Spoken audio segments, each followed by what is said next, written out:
52장인데 예레미야에 대해서 어떻게 생각하세요? 예레미야 그러면 생각나는 것들이 있으세요? 눈물의 선지자, 그렇죠. 네, 눈물의 선지자, 그죠. 참 예레미야는 슬픈 사람이에요. 한 30세 정도의 사역을 시작했고요. 40년, 그러니까 70세 정도에 마친 거로 보이는데요. 인생이 참 힘들었어요. 마지막에도 막 끌려다니고요. 우리 뭐 예레미야 같은 선지자 되게 필요 웬만하면 하지 마세요. 저도 딴 사람은 좀 해볼만 하는데 만만치는 않지만 예레미야는 진짜 힘들어요. 예레미야는 또 이렇게 읽어봐도 뭐 좋은 게 없어요. 인생이 똑같은 선지자들 얘기인데 근데 이게 예루살렘 멸망 때 마지막 선지자가 좀 똑똑해요. 호세아 같아요. 호세아가 북이스라엘 멸망 때 마지막 선지자잖아요.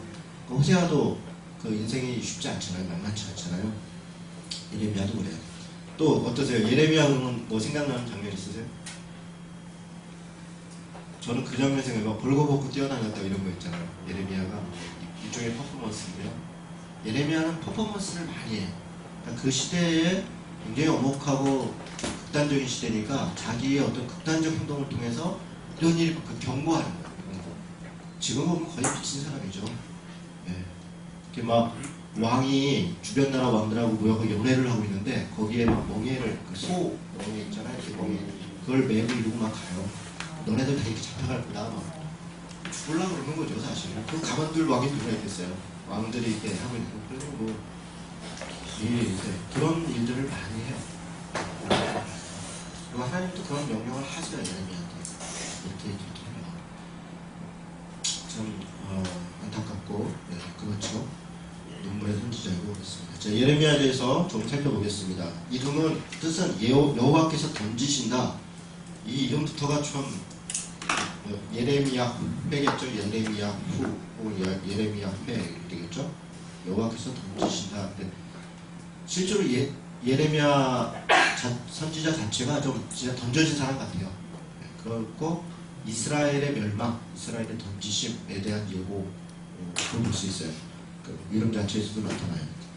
1장 1절 한번 볼까요? 1장 1절에서 3절 여기가 이제 예레미야의 배경인데요.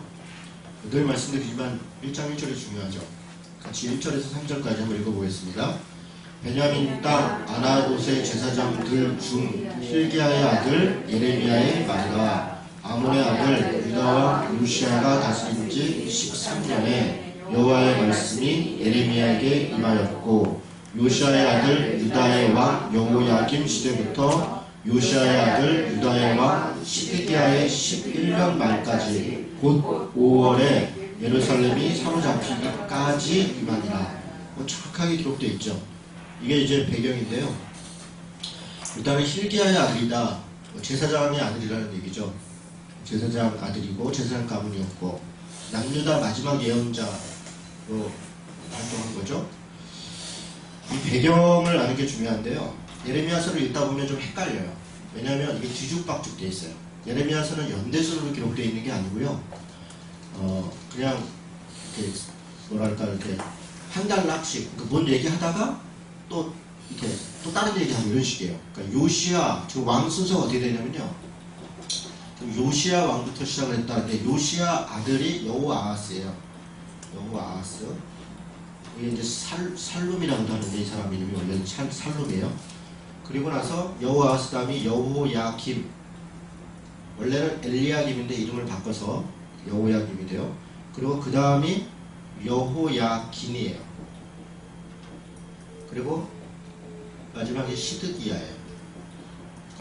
네. 이렇게 지금 왕이 이렇게 순서로 되어 있거든요.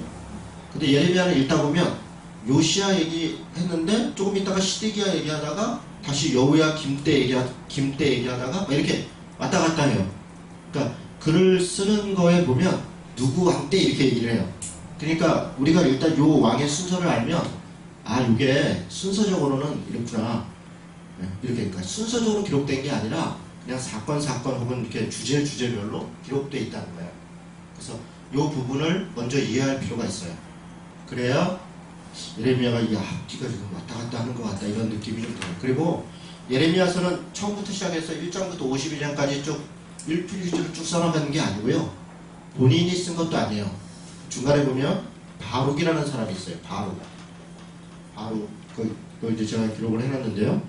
바룩이라는 사람은 그 시종 같은 사람이에요. 예레미야의 시종. 예레미야가 참 바룩도 대단해요. 그 시대에 진짜 아무 볼 것 없는 사람이잖아요. 예레미야는 늘 고난당하고 고통당하는 사람이잖아요.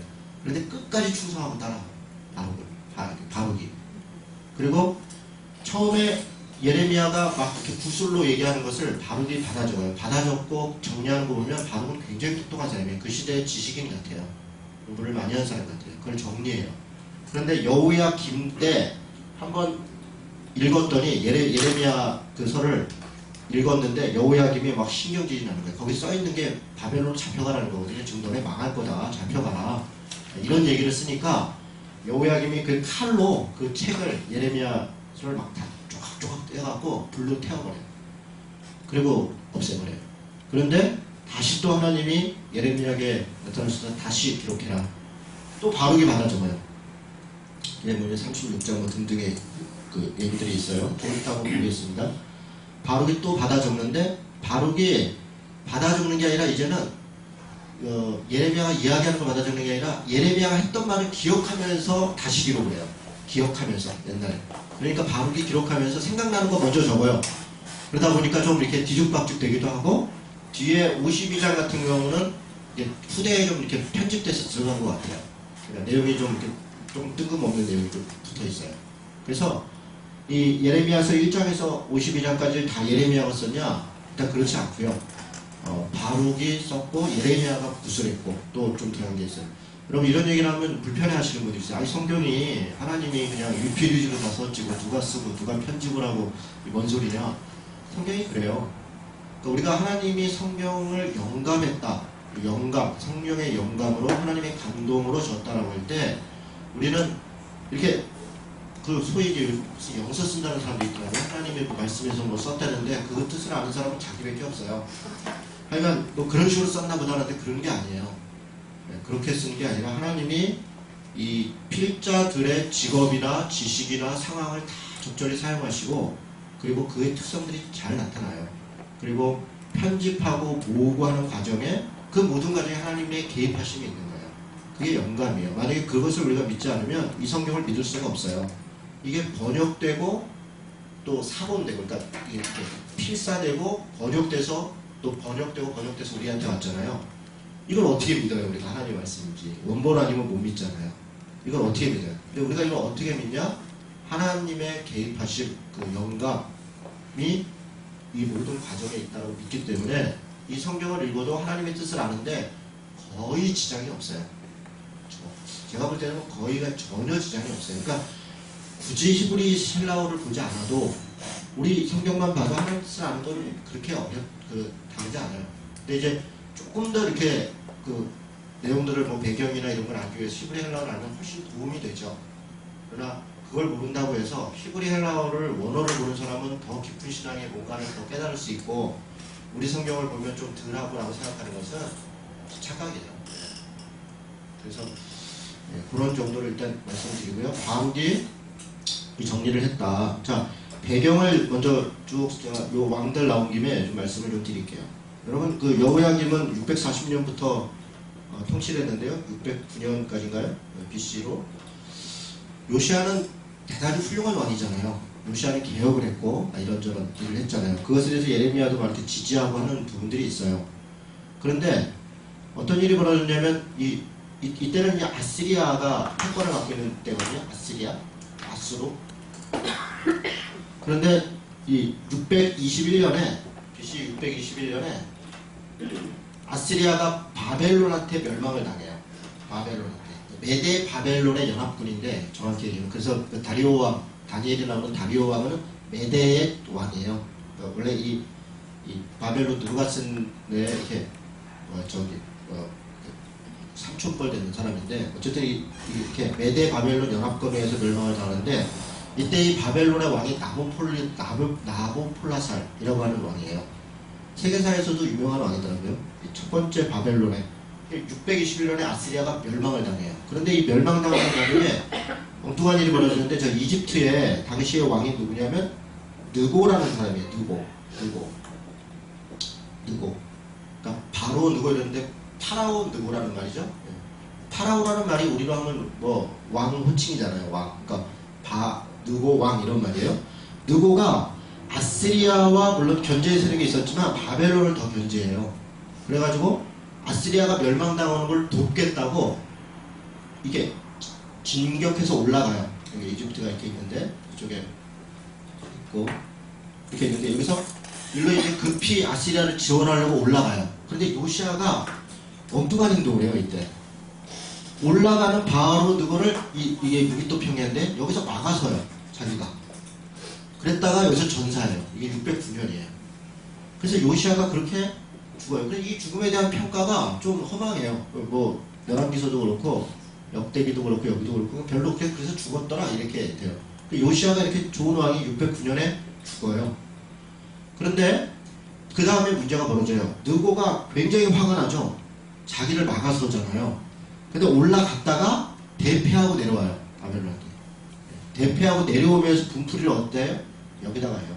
분풀이를 내려오면서 그래가지고 뭐 다 난리가 나요. 이건 뭐 전쟁은 끔찍한 거잖아요. 약탈 아니면 겁탈이고 이런 거니까요. 강탈 이런 거니까 굉장히 고통을 당하는데 요시아가 죽은 다음에 그 아들 여호아하스가 왕이 됐는데 불과 3개월 만에 바로 느고에서 폐위당해요. 3개월 만에 3개월밖에 못해요. 폐위시키고 요시아의 다른 왕 엘리야김이라는 아들이 있어요. 엘리야김이라는 말은 이 엘이라는 말이 하나님, 전능자라고 했잖아요. 전능자. 그러니까 하나님은 전능자시다 이런 이름을 가지고 있는 친구예요. 뭐 제 친구는 아니에요. 네, 옛날 분이세요. 엘리야김이 그런 분인데 이름을 여호야김으로 바꿔요. 야훼김으로. 뭐냐면 야훼는 하나님, 그러니까 하나님은 전능자다는데 야훼는 그냥 함께 하신다 이런 정도. 그러니까 이거는 격화시킨 거예요. 느고가 너희들이 믿는 하나님은 엘로힘이 아니고 그냥 지역에 그냥 찌질이신다 이런 식이에요. 그 왕 이름을 그렇게 바꾼 거예요. 그렇게 해서 모욕을 주죠. 여호야김한테. 그리고 왕을 바꿔요. 차지선이 뭐 신경질이라는 거죠. 어떻게 그럴 수가 있나. 이런 나쁜 놈들 뭐 이런 거죠. 그렇게 해서 여호야김이 한 10여 년 정도 통치를 하는데요. 이 사람도 자기 딴에는 또 기분이 나쁘잖아요. 근데 여기에 이제 이 바벨론에 이 영웅이 탄생해요. 나부콜라살의 아들인데 느부갓네살이라고요. 대단한 왕이에요. 느부갓네살은 이쪽 일대에서는 굉장히 훌륭한 왕이에요. 바벨론에서 최고의 왕이라고 해도 과언이 아니죠. 이 페르시아에서는 피로스 대제가 최고의 왕이었고 다리우스 왕도 역세계사 속에 나오는 최고의 왕이죠. 그런 왕들이 이제 유명한 왕들이 있는데 느부갓네살이 왕을 딱 되고 거의 뭐 엄청난 패권을 장악해요. 그러면서 이집트하고 여기 위에 갈그미스라는 곳에서 609년도에 전쟁을 해요. 아주 대대적인 전쟁을 하는데 느부갓네살이 대승을 거둬요. 그리고 나서 그 이후로 이집트는 당분간 역사 속에서 사라져요. 거의 뭐 깨갱이에요. 느부갓네살이 딱 오자마자 어떻게 해요? 여호야김을 폐위시켜요. 그리고 이제 그런 대승한 이후에 처음에는 여호야김이 바벨론 쪽에 좀 붙었었어요. 그런데 눈치 보니까 또 이집트가 또 잘하는 것 같고 여기로 또 붙었다가 왔다 갔다 하다가 중간에 이렇게 하다가 날아가는 거예요. 그리고 여호야김 아들이죠. 이 사람도 얼마 못해요. 3개월인가 얼마인가 하고 또 포로 잡혀가고 이렇게. 그리고 시드기야가 마지막 왕으로 이 사람 이름도 바뀌어서 원래 막디디아인가 뭐 이런 건데 이름 바뀌어가지고 느부갓네살에 의해서 왕으로 됐다가 배신을 해요. 막판에 이집트 쪽으로 붙어요. 그랬다가 멸망을 당해요. 그러니까 이런 배경들이 있고 예레미야에 지금 이런 얘기들이 간간히 있어요. 이게 이제 열왕기서 끄트머리의 이야기이고 그렇죠? 역대기서 끄트머리에 이런 얘기들이 잠깐 있고 그러니까 이런 얘기를 염두에 두고 예레미야를 보면 이제 조금 더 이해하기가 편해요. 제가 지금 그 배경을 얘기합니다. 그리고 마지막에 이제 예레미야에 또 뭐가 나오냐면요. 시드기야가 본인은 뽑혀갖고 잡혀가고요. 아들들은 다 죽고 막 이렇게 아주 끔찍한 일이 벌어지는데, 그렇게 나라가 멸망한 다음에 여기에 포로 잡혀간 다음에 여기에다가 느부갓네살이 총독을 세워요. 그 사람이 그달랴라는 사람이에요. 그달랴. 아이감의 아들 그달랴라는 사람을 총독으로 딱 세우는데, 예레미야는 그달랴를 지지해요. 원래 아이감이 예레미야가 죽을 뻔한 것도 몇 번 살려줘요. 아이감은 예레미야를 이 정치적 그 권력자면서도 이 예레미야를 많이 지지했어요. 그리고 그 아들이 총독으로 들어왔고, 왜냐하면 아이감은 쉽게 얘기하면 친바벨론파였어요. 친바벨론파. 그래서 그달랴가 유다 지파도 아닌데 총독으로 들어오니까 유다인들이, 여기 남아있던 이 몰락한 가문인 유다인들이 그달랴를 암살해요. 암살하고 예레미야를 붙잡고 잡아가지고 어디로 가야 우리가 사냐? 예레미야는 바벨론으로 가야 산다 그러는데 그 애들을 붙잡고 이집트로 명령을 해요. 예레미야가 또 이집트로 끌려가요. 그리고 거기 가서 또 뭐 고생을 하고, 그런 얘기가 예레미야서에 있어요. 있는지 그런 얘기가 있었나? 그런 얘기가 있습니다. 네. 그런저런 이야기들로 진행되는 게 예레미야서예요. 예레미야서는 물론 선지서인데 역사서로서의 가치도 아주 훌륭해요. 이 스토리텔링이 잘 되어 있어요. 역사적으로 그런 이야기들이. 그래서 물론 이제 옛날 책이고 또 이런저런 고어들이 많이 나오고 배경이 나와서 처음 읽는 사람들은 이게 뭔 말인가 읽다가 포기해요. 읽다가 포기하는 책들이 몇 개 있어요. 이사야서, 예레미야서, 에스겔서, 다니엘은 좀 덜한데요. 이런 책들은 읽다가 포기해요. 일단 길어니까. 긴 책은 뭐 저도 잘 안 읽으니까요. 근데 예레미야서의 배경을 조금 알고 한번 이렇게 훑어보면 또 의미가 있습니다. 자, 그런 정도 배경을 갖고 이제 또 가겠습니다. 자, 예레미야는 독특한 사람이에요. 그러니까 예레미야의 사명이 지금 어디 나오면 10절에 나오는데 1장 10절 같이 한번 읽도록 하겠습니다. 읽습니다. 보라, 내가 오늘 너를 여러 나라와 여러 왕국 위에 세워 내가 그것들을 뽑고 파괴하며 파멸하고 넘어뜨리며 건설하고 심게 하였느니라 하신다. 이게 예레미야의 사명이에요. 그러니까 뽑고 파괴하고 파멸하고 넘어뜨리고, 이거 좋아할 사람이 누가 있어요? 다 잘된다, 복받는다, 하나님이 은혜롭다, 너희와 함께한다 이렇게 해야 되는데, 그렇게 하면 죽는다, 뭐 뽑힌다, 차라리 가야 산다 이런 얘기를 하니까 아무도 안 좋아하죠.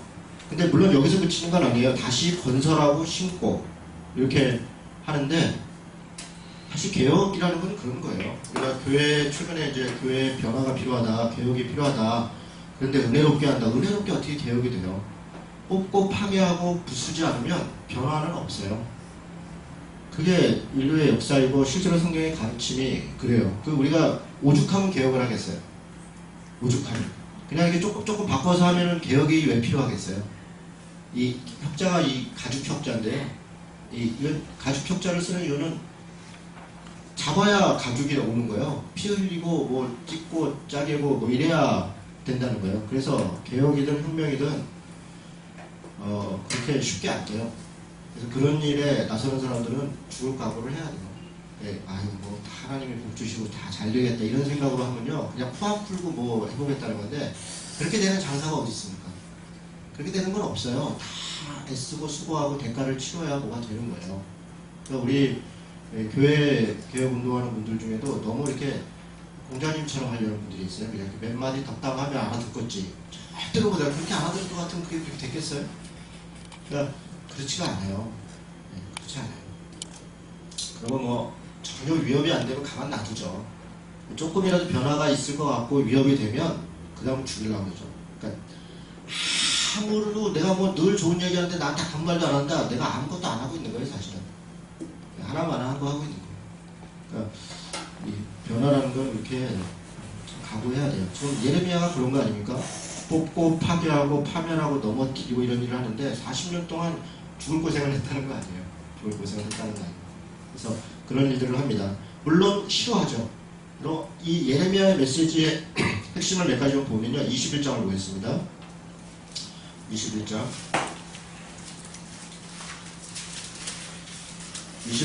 8절에서부터 10절까지 보니까 여호와께서 말씀하시기를 보라 내가 너희 앞에 생명의 길과 사망의 길을 두었노라.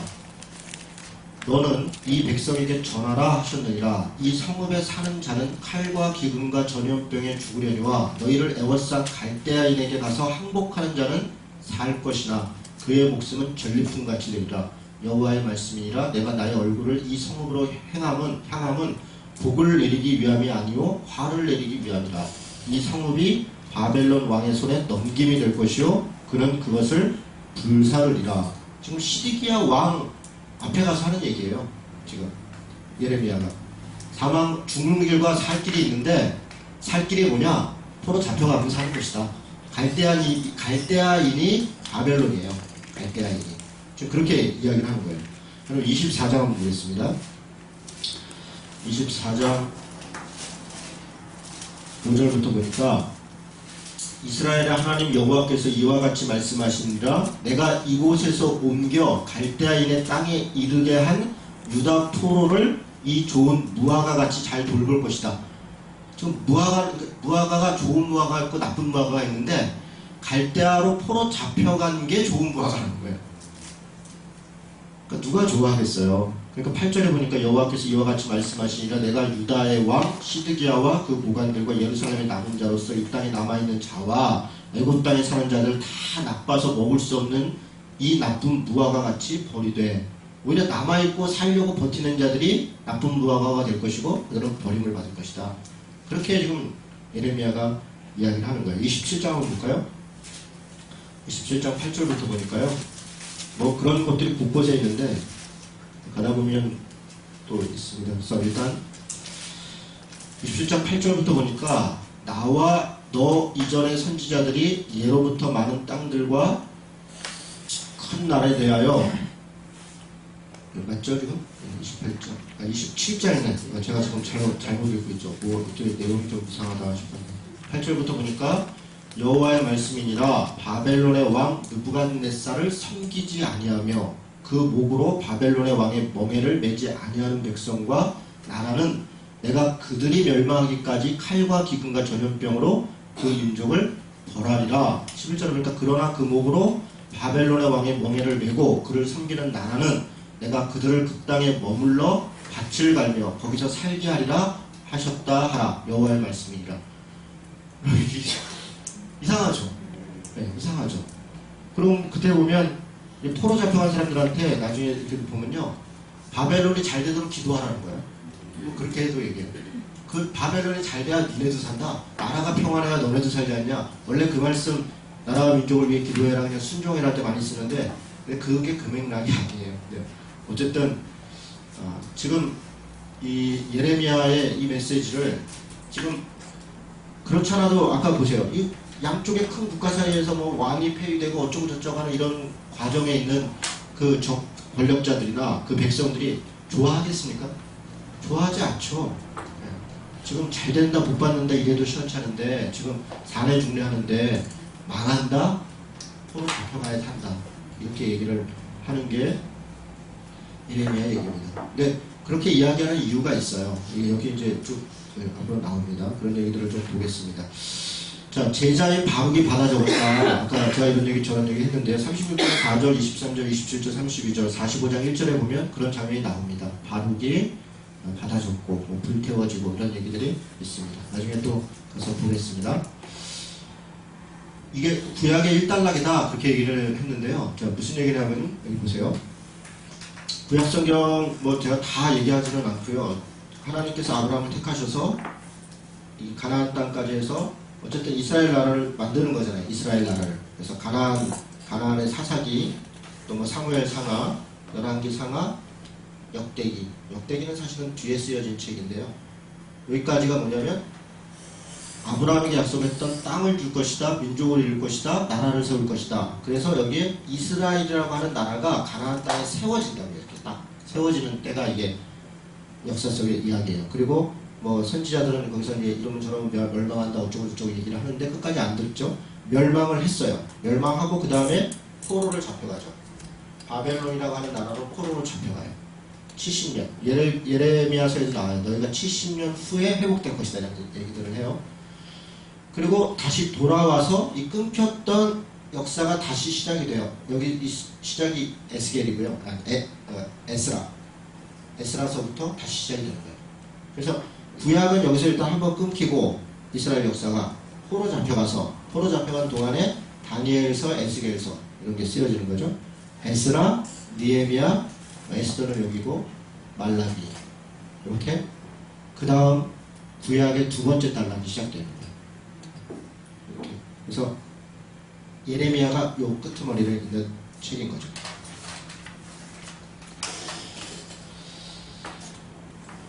자, 뭐 여기 예레미야에요. 진짜 훌륭한 사람들이 많이 등장해요. 아주 당대의 그 떵떵거리는 제사장들이죠. 바스올, 하나냐, 앞으로 보게 될 거예요. 스마야, 아합, 시드기야 이런 사람들이 아까 그 왕들 옆에서 이 소위 국가를 대표하는 제사장들이에요. 뭐 유사장 이런 말도 하는데 유사장 이런 말이 제사장에서 제일 높은 사람이 유사장이라고 해요. 그래서 그런 계급화된 이 성직자 직분들이 딱 왕 옆에 서갖고 예레미야를 엄청나게 핍박해요. 논리는 이거예요. 너한테만 하나님이 임했냐? 이거예요. 그리고 두 번째 논리는 뭐냐면 성전이 우리에게 있다. 평화하고 평화다. 하나님이 여기 계신데 여러분 이 말에 우리가 속을 수 있어요. 하나님이 여기 계신데 어찌 저들이 우리를 이기려. 얼핏 들으면 맞잖아요. 여기 성전이 있고 하나님이 여기 계시고 제사장도 있고 백성도 있고 제사도 있고 다 있는데 어떻게 하나님이 계신 곳에 승리가 없을 수 있냐. 여러분 이런 성공주의 번영주의가 정말 이게 굉장히 무서운 거예요. 우리가 쉽게 이렇게 얘기해요. 교회는 하나님의 몸이다. 주님의 몸이다. 당연히 하나님이 역사하시는데 어떻게 교회가 성장하지 않을 수가 있냐. 여러분 이런 말 많이 들어보셨죠? 근데 그 말이요 정말 답답한 얘기예요. 하나님이 계신 곳이 성장한다 그러면 지금 100개 교회를 개척하는데 2개만 살아남고 98개가 죽어요. 이걸 어떻게 설명할 거예요? 100개 교회를 개척하는데 3년 안에 98개가 문을 닫는다고요. 딱 2개만 성공한다고요. 그게 지금 통계예요. 80년대부터 지금 20년 동안 기독교 인구가 우리가 최고 많이 갈 때라면 1000만까지 간 것 같아요. 1300만은 솔직히 뻥이고요. 한 1000만 정도까지 간 것 같아요. 지금 뭐 적게 보면 500만, 많이 봐야 600만이에요. 그것도 이단 사회비까지 다 합쳐서. 이건 어떻게 설명할까요? 하나님이 계신 곳이 반드시 성장해야 된다? 그렇지 않아요. 성장주의에 매몰돼서 그것을 하나님이 계시면 그렇다라고 생각합니다. 하나님의 역사가 바르게 역사하는 곳에 이렇게 되는 거죠. 그 바르다고 하는 전제들을 다 잃어버리고 무슨 짓을 하든 성장하면 그냥 다 하나님의 역사가 이단이 최고죠. 뭐 이단이. 여러분 뭐 별짓을 다 해도 이단은 성장해요. 뭐 신천지가 최고 아니에요? 그러면? 신천지만큼 좀 급성장하는 데가 어디가 있어요? 그런 식의 성장 논리로 하나님의 역사심을 이야기하는 것은 대단히 천박한 거예요. 오히려 하나님은 성경은 남은 자가 살 것이다. 마지막 때에 믿는 자를 볼 것이냐, 믿는 자를 보겠느냐, 참고 견디는 자는 구원을 받으리라. 그런 사람들이 소수일 거라는 것을 늘 얘기해요. 하나님의 말씀을 쫓아가는 것은 사실 소수예요. 그런데 우리는 다수를 가지고 하나님의 역사라고 계속 증명하려고 하는 한 그 성장주의에서 벗어나지 않는 한 참신함을 회복할 수 없어요. 지금 이 예레미야 시대에 많은 거짓 선지자들의 논리는 똑같아요. 하나님이 우리와 함께 하신다. 그래서 우리는 잘 될 것이다. 봐라, 이렇게 잘 되고 있고 저렇게 잘 되고 있고 저렇게 잘 되고 있지 않냐. 예레미야는 그렇지 않다는 거예요. 너희가 우상숭배하고 있고 공평과 정의가 무너졌고 하나님이 경고하고 계시다. 그 얘기를 계속 하는 거예요. 자, 예레미야의 구조와 내용을 잠깐 보겠습니다. 총 52장인데요. 1장은 예레미야의 소명, 그 다음에 2장에서 25장 이렇게 방대한 분량이 유다에 대한 질책과 심판에 대한 얘기예요. 유다의 죄악에 대해서. 그러니까 이게 전형적인 그 선지서 같죠. 책망하고 또 뭐 위로하고 소망을 주고 이런 식인 거죠. 권면하고. 예루살렘의 회복, 이 예루살렘의 신앙, 예레미야의 신앙의 싸움 26장에서 29장에 있는데요. 처절해요. 거짓 선지자들하고 싸우면서 사실 죽을 각오를 계속하는 죽음을 위협 가운데서 간신히 살아가는 얘기도 여기 있고요. 그리고 다시 하나님이 이제 소망을 주는 게 새 언약. 30장에서 33장은 우리가 잘 아는 거예요. 새 언약을 줄 것이다. 마음에 새기고 뭐 이런 것들이죠. 나중에 보게 될 거예요. 그리고 34장에서 45장은 예루살렘이 함락되는 과정을 그려요. 그리고 이사야에도 나타나는 이야기인데 그렇게 예루살렘이 함락할 때 사용됐던 바벨론이니 뭐 주변 국가들도 사실은 하나님께서 심판하실 것이다. 이런 주변 국가들에 대한 열방에 대한 예언들이 있어요. 그리고 52장은 예루살렘이 함락된 얘기가 있어요. 함락된 얘기. 자, 이렇게 진행이 되어 있는데 오늘은 아마 많이 가면 29장까지 가고요. 저는 25장까지 갈 예정이에요. 잠깐 쉬었다가 가도록 하겠습니다. 보겠습니다. 예레미야. 자, 1장에 보니까 제가 아까 이제 배경들 이야기했고요. 하나님께서 예레미야를 부르는데 예레미야의 반응이 있어요. 이사야 때도 마찬가지인데 2절에 이렇게 얘기해요. 내가 이르되 슬프도소이다. 주 여호와여 보소서 나는 아이라 말할 줄을 알지 못하나이다. 이때 아이라는 표현은 그냥 애들이라는 표현이 아니라 좀 어린 청년, 이 청년이라는 표현이에요. 이때 나이가 30이에요. 30. 스가랴서도 아이라 이렇게 표현했는데 그때 한 30입니다. 그러니까 왜 30을 얘기하냐면 선지자 제사장들은 30살 돼야 사역을 시작합니다. 25살부터 발탁이 돼서 5년간 준비 과정을 거치고요. 30살에 예수님이 30살에 사역하신 게 괜히 그런 게 아니에요. 그 역사적 전통이나 이런 걸 무시하지 않았을 거예요. 그래서 아이라 이러니까 얘가 어릴 때 불렀나 보다. 그렇지 않습니다. 그 다음에 그 앞에 뭐라고 얘기하면 여호와 말씀이 내게 임하여 이르시되 내가 너를 모태에 짓기 전에 너를 알았고 내가 배에서 나오기 전에 너를 선별하였고 너를 여러 나라의 선지자로 세웠다. 그래서 하나님이 이미 너를 선택했다 이런 얘기죠. 그런 얘기들이 있고요. 그리고 나서 아까 1장 10절 이야기한 것처럼 예레미야의 사명은 잘된다 복준다 이런 게 아니라 파괴하고 파멸하고 넘어뜨리고 뽑고 건설하고 심게 한다. 그러고 나서 이제 얘를 몇 가지 들어요. 그 살구나무 가지를 봤냐? 그러니까 얘 살구나무를 봤습니다. 내 말을 지켜 그대로 행하라. 이게 지금 일종의 말 장난인데요. 살구나무라는 단어하고 지키다라고 하는 단어가 이 발음이 거의 비슷해요. 네, 거의 비슷한 단어예요. 그러니까 살구나무 봤냐? 그렇게 얘기하는 건 말 장난 같은 거예요. 그래서 그렇게 잘 말씀을 잘 지켜라 이런 얘기고 그 다음에는 이게 뭐 북쪽에 이렇게 끓는 가마가 봤냐? 예, 봤습니다. 그게 이쪽으로 기울었다. 북방 쪽에서부터 어려움이 올 것이다. 그렇게 쭉 설명하고 있죠. 그 설명하면 그냥 그대로 들으면 되는 거예요. 근데 이걸 뭐 끓는 가마는 누구냐, 뭐 북방은 지금의 뭐 어디냐 이래가면서 또 뭐 영해를 하고 그러면요 굉장히 어려워요. 네. 우리가 북방이 저 중국이고 저 북한이지만 저쪽 사는 사람 북방은 또 딴 데잖아요. 성경이 보편성이 있어야지 특정 한 지역을 놓고 기준으로 삼으면 되겠어요. 이거는 이스라엘이라고 하는 그때고 남유다 땅을 기준으로 얘기를 하는 거잖아요.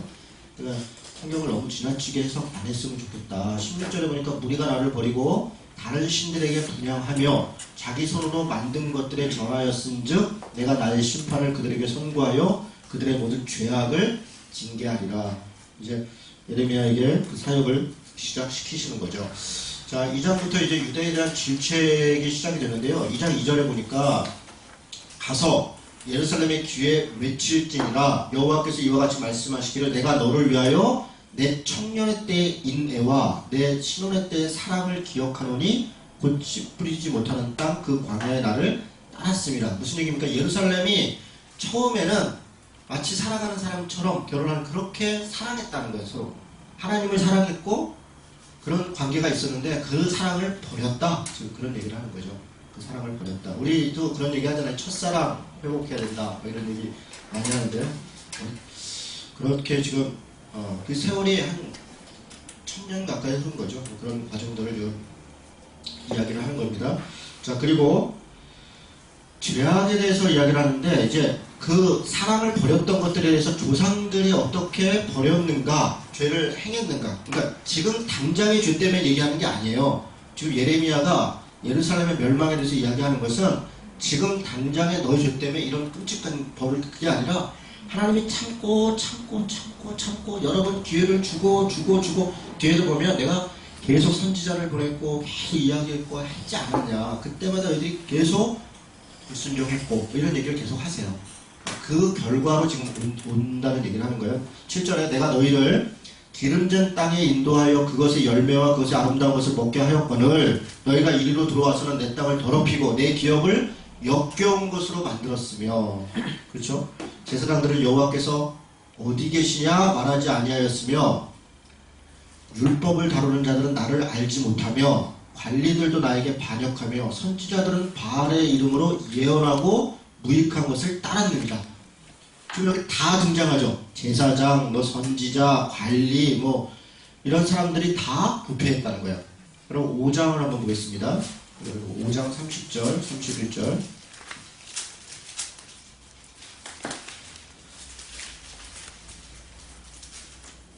5장 30절, 31절 같이 읽습니다. 시작. 이 땅에 무섭고 놀라운 일이 있구나. 선지자들은 거짓을 예언하며 제사장들은 자기 권력으로 다스리며 내 백성은 그것을 옳게 여기니 마지막에는 너희가 어찌하느냐. 이 말씀이 이때 당시 실상을 정확하게 얘기하는 거예요.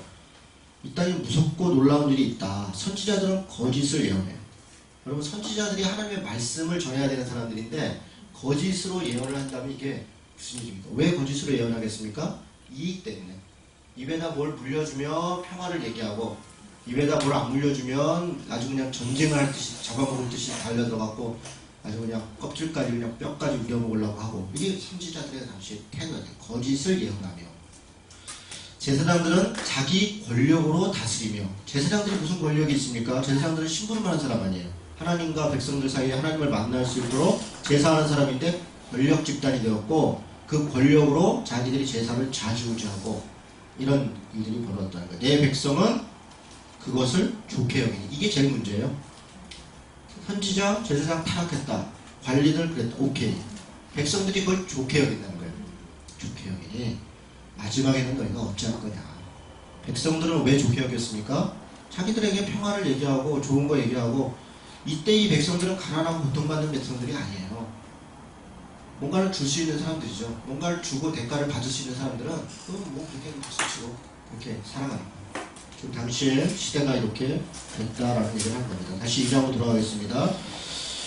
우상숭배, 제가 계속 말씀드리는데 이스라엘의 죄악, 주변 국가의 죄악을 두 가지로 얘기하면, 첫째는 우상숭배고 둘째는 공평과 정의를 행하지 않았다. 그러니까 불의를 행했다는 거예요. 그 불의의 내용이 뇌물과 폭압과 억압과 이런 것들이에요. 그러니까 우리 불의 그러면 뭔가 좀 영적인 걸 생각을 하는데 그런 게 아닙니다.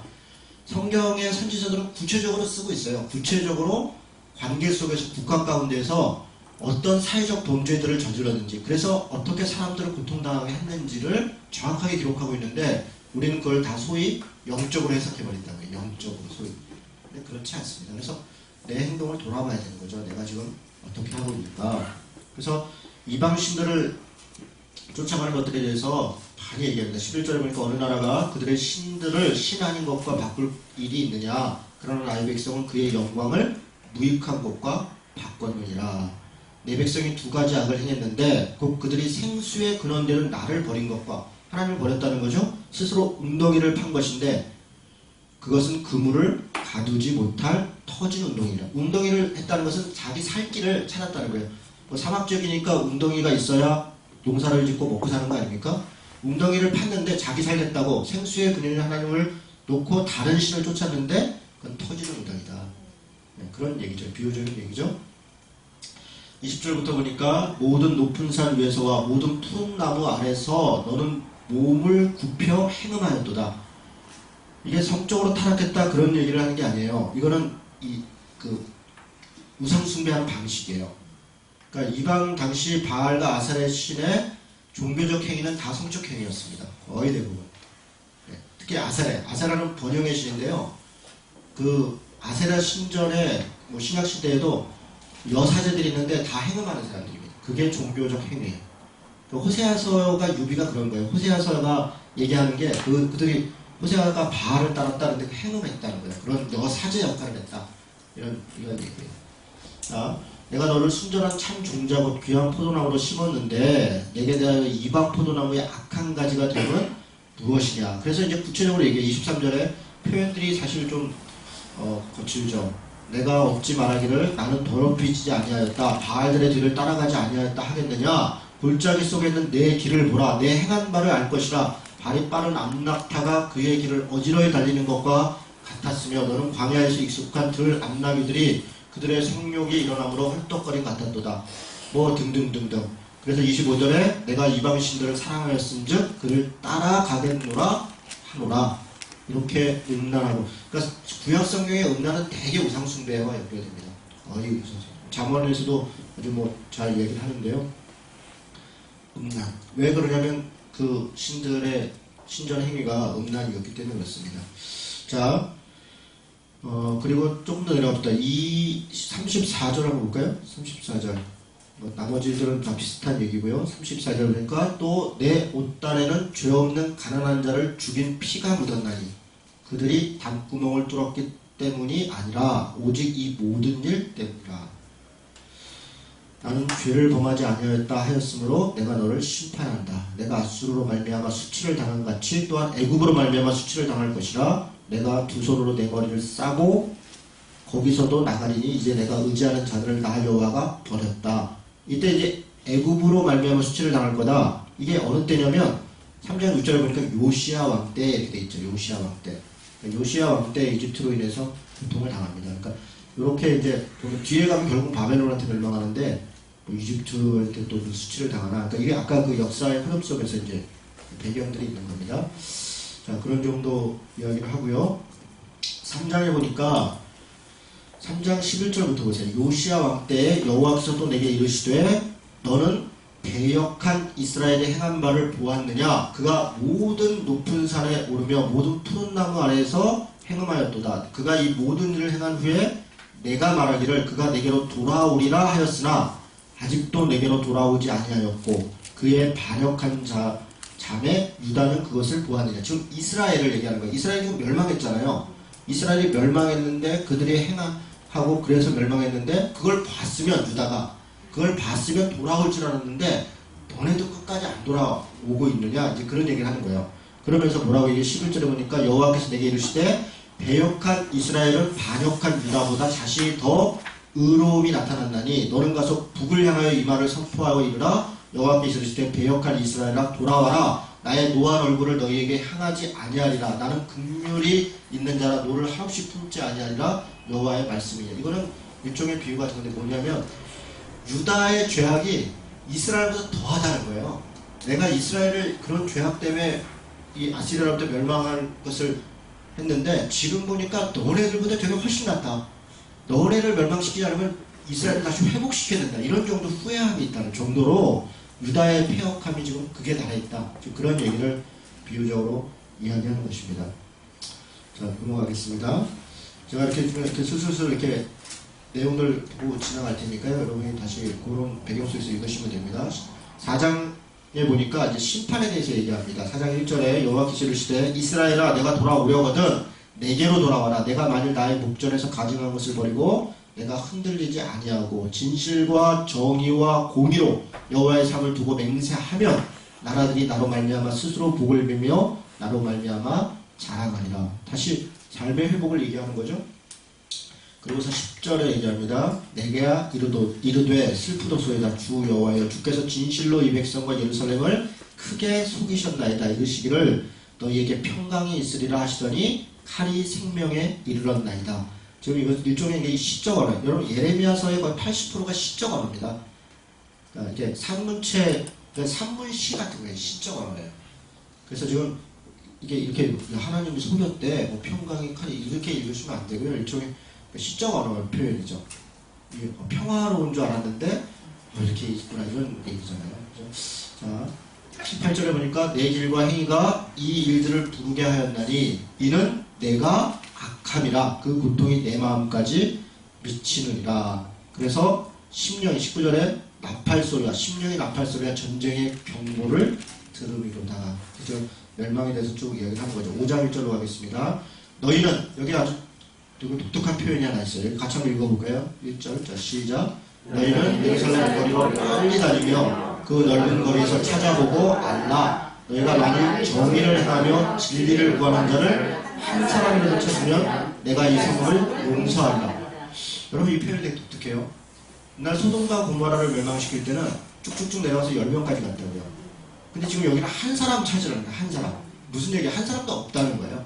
그러니까 소돔과 고모라의 멸망 때보다 더 타락하면 타락했지 그렇지 않다는 거예요. 그러니까 그럴 정도로 지금 얘기를 하는 거예요. 빨리 가서 찾아봐라. 찾아보는데 없다는 거죠. 없다는 거죠.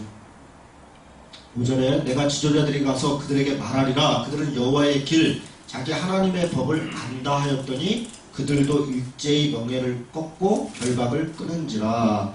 7절에 내가 어찌 너를 용서하겠느냐. 내 자녀가 나를 버리고 신이 아닌 것들을 맹세하였으며 내가 그들을 배불리 먹인즉 그들이 간음하며 참개짐에 허다히 모이네. 뭐 이런 얘기죠. 26절부터 좀 넘어가겠습니다. 26절부터는 내 백성 가운데 악인이 있어서 새 사냥꾼이 매복한 같이 지키며 덫을 놓아 사람을 잡으며 세장의 새들이 가득한 같이 너희 집들의 속임이 가득하더라. 그러므로 너희가 번창하고 거부가 되어, 이런 거 이제 밑줄 치고 액자에 들어갈 말이죠. 너희가 번창하고 거부가 되어 살찌고 유택하며, 거기까지죠. 그 뒤에는 이제 안 쓰는 거죠. 그러므로 너희가 번창하고 거부가 되어 살찌고 유택하며, 할렐루야. 딱 이게 바로 액자에 들어가는 거죠.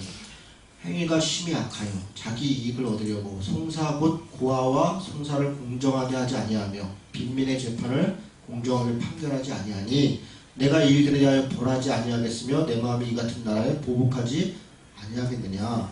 이 땅에 무섭고 놀라운 일이도다. 아까 말씀드린 거죠. 이런 일들이 지금 유다 땅에 있다는 겁니다. 자, 6장으로 넘어가겠습니다. 이제 예루살렘에 뭐 벌받는 얘기 쭉 나오는데요. 16절 여호와께서 이와 같이 말씀하시되 너희는 길에 서서 보며 옛적 길 곧 선한 길이 어디 있는지 알아보고 그리로 가라. 너희 심령이 평강을 얻으리라 하나 그들의 대답이 우리는 그리로 가지 않겠노라 하였으며, 그러니까 바른 길로 가라 얘기하는데 우리는 가지 않겠다 얘기하는 겁니다. 17절에 내가 또 너희 위에 파수꾼을 세웠는데 나팔 소리를 들으라 하나 그들의 대답이 우리는 듣지 않겠노라 하였다. 지금 다 자신들이 선택한 거예요. 하나님은 기회를 계속 주셨습니다. 하나님은 계속 주제를 주셨고 말씀을 주셨고 파수꾼을 보냈고 바른 길을 가라고 촉구했는데 자신들이 거절하는 거예요. 지금 그런 상황들을 얘기하는 겁니다. 7장에 가서 4절부터 너희는 이것이, 이들이 이제 거짓 선지자들, 제가 이제 거짓 선지자들에 대해서 얘기를 하는데 4절부터 보면 너희는 이것이 여호와의 성전이라 여호와의 성전이라 여호와의 성전이라 하는 거짓말을 믿지 말라. 여러분 이걸 3번 반복했어요. 구약성경, 성경에서 3번 반복하는 것은 강조하는 거예요. 그래서 여러 군데 그런 표현들이 있습니다. 3번 반복하는 것은 진짜 꼭 그렇다는 거예요. 근데 지금 뭐냐면 여호와의 성전이라 여호와의 성전이라 여호와의 성전이라, 사람들이 여호와의 성전이 있다는 것을 아주 엄청나게 꽉 믿고 있는 거예요. 여호와의 성전이 여기 있다, 하나님이 여기 있다, 하나님이 여기 있다. 그런데 그 말은 거짓이야.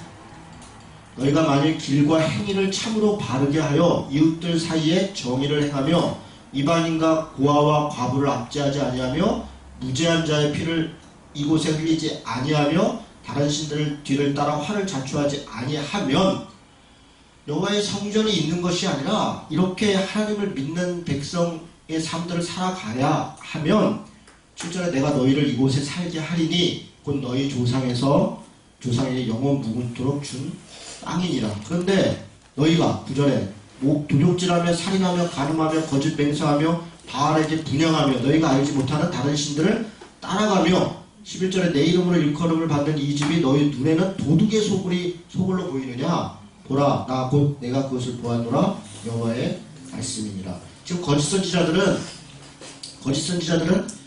여호와의 성전이 있기 때문에 우리가 평강하다 얘기하는데 거짓 선지자들의 예언을 좀 보죠. 14장을 보겠습니다. 14장 12절.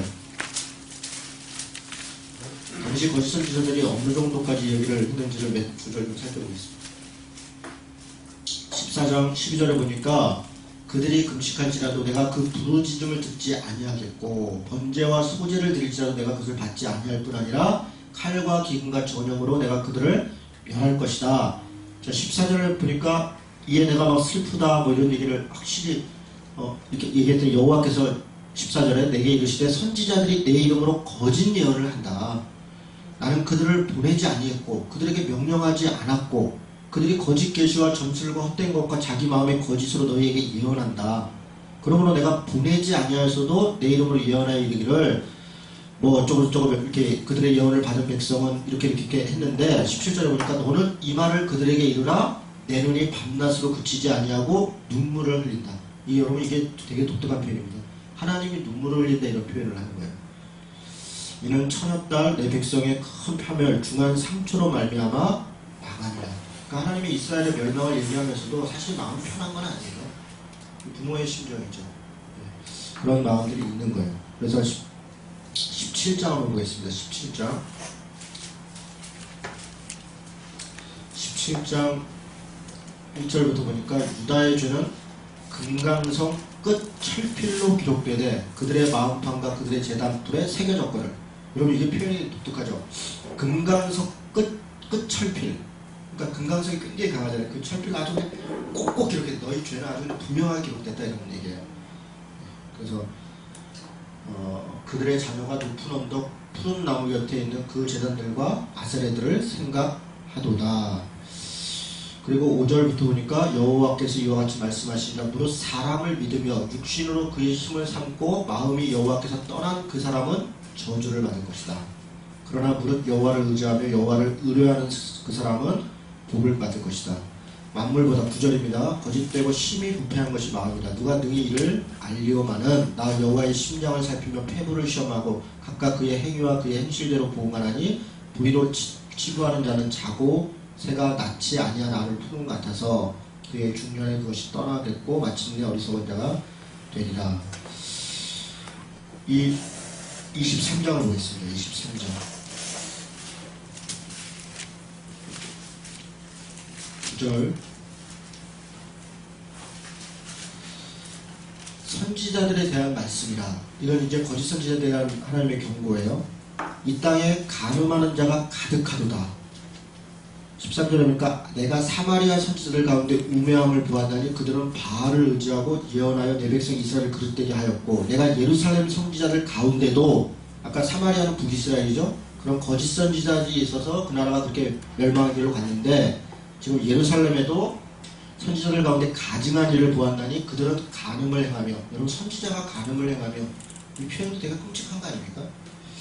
거짓을 말하며 악을 행하는 자의 손을 강하게 하여. 악을 행하는 자의 손을 강하게 해요. 이거 뭐래요? 잘한다는 거예요. 너가 잘한다. 너 잘 될 거다. 너 힘내라. 하나님은 널 도울 거다. 악을 행하는데 거기를 축복했다는 거예요. 그래서 그런 자를 축복하고 그렇게 했다는 거예요. 그 악에서 돌이킴이 없게 하였은즉. 이게 중요해요. 악을 계속 격려하니 그가 어떻게 돌이킵니까? 돌이킬 수가 없죠. 돌이킴을 없게 하였은즉 그들은 다 내 앞에서 소돔과 다름이 없고 그 주민은 고모라와 다름이 없느니라. 16절에 만군의 여호와께서 이와 같이 말씀하시되 너희에게 예언하는 선지자들의 말을 듣지 말라. 그들은 너희에게 헛된 것을 가르치나니 그들이 말하는 묵시는 자기 마음으로 말미암은 것이요 여호와의 입에서 나온 것이 아니니라. 자 25절 보세요. 내 이름으로 거짓을 예언하는 선지자들의 말에 내가 꿈을 꾸었다 말하는 것을 내가 들었노라. 꿈꾼 사람들이 많죠. 거짓을 예언하는 선지자들이 언제까지 이 마음을 품겠느냐? 그들은 그 마음에 간교한 것을 예언하느니라. 그들이 서로 꿈꾼 것을 말하니 그 생각인즉 그들의 조상들이 바알로 말미암아 내 이름을 잊어버린 것 같이 내 백성으로 내 이름을 잊게 하려 함이로다. 28절 같이 읽겠습니다. 여호와의 말씀이니라. 꿈을 꾼 선지자는 꿈을 말할 것이요 내 말을 받은 자는 성실함으로 내 말을 말할 것이다. 겨가 어찌 알곡과 같겠느냐. 꿈꾸는 자는 꿈을 얘기하는 것이고, 그러니까 뭐 옛날 성경 몽사를 아는 자는 몽사를 말할 거 이렇게 돼 있죠. 말씀을 받은 자는 말씀을 얘기하는 것이다. 선지자는 하나님의 말씀을 있는 그대로 전하는 자예요. 그런데 뭐 이런 꿈 저런 꿈 막 헛된 꿈을 얘기하는 거죠. 잘됐다. 내가 꿈꿔보니까 너가 앞으로 어쩐데 저쩐데 이렇게 얘기하고. 여러분 그런 말에 속고 쫓아다니면 진짜 안 돼요. 정말 뭐 따라다니시잖아요. 내 인생하니까 진짜 이렇게 아무리 얘기해도 잘 못 알아듣더라고요. 그거 그냥 다 망가져가지고 마치 그냥 그 13년 동안 혈루병 앓았던 여인처럼 이 의사 저 의사 쫓아다니다가 허락을 상태에서 예수님 옷 끝자리 만지는 심정으로 그렇게 사는 사람들이 정말 많아요. 뭔가 기적과 이적 뭐 센 거 쫓아다니다 보면요, 그 쫓아다니다가 이제 망합니다. 뭐 이 정도 얘기합시다. 자, 다시 7장 돌아가겠습니다.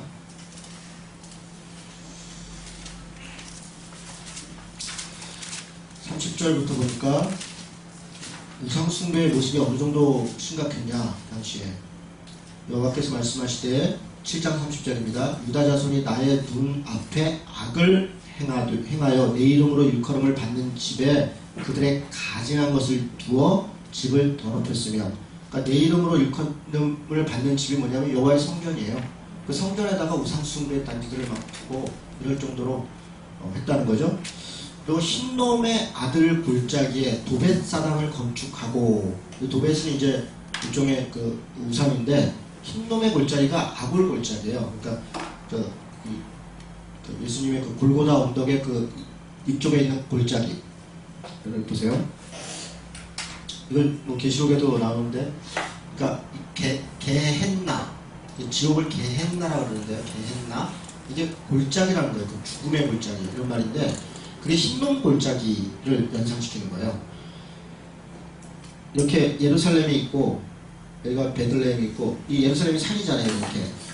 이렇게 산이 있고, 그 옆에 감람산이 있어요. 그리고 이렇게 뭐 아골 골짜기 이렇게 산, 이게 산악 지역인데, 이쪽에 이렇게 골짜기가, 이 안에가 늘 불이 타요. 왜냐하면 여기가 쓰레기를 태우고 뭐 이러는 곳들이에요. 그러니까 이게 잘못을 태우고 이러는 것인데, 이게 흰놈 골짜기. 그리고 이 흰놈 골짜기에 이런저런 걸 막 태워요. 그러니까 지옥을 불로 표현하는 게 이 흰놈 골짜기, 게헨나, 이 이미지를 가지고 와서 쓰는 말이에요.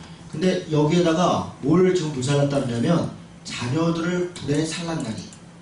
이게 그러니까 몰렉시 비슷한 거예요. 그러니까 이게 일종의 제사 행위예요. 자기 자녀를 불에 태워서 복을 구하는 거죠. 참, 요즘 생각으로는 이해가 안 되지만, 옛날에 내가 막 10명, 20명, 70명 있을 때는 한두 명 태워도 뭐 괜찮았나 봐요. 그러니까 지금하고 정서가 다를 수는 있어요. 다를 수 있어요. 그러니까 이게 우리 사회가 그런 끔찍한 거죠. 그게 종교가 자식을 불에 태울 정도로 무섭게 사람을 노예화시키는 거예요. 이거 정말 끔찍한 일이죠.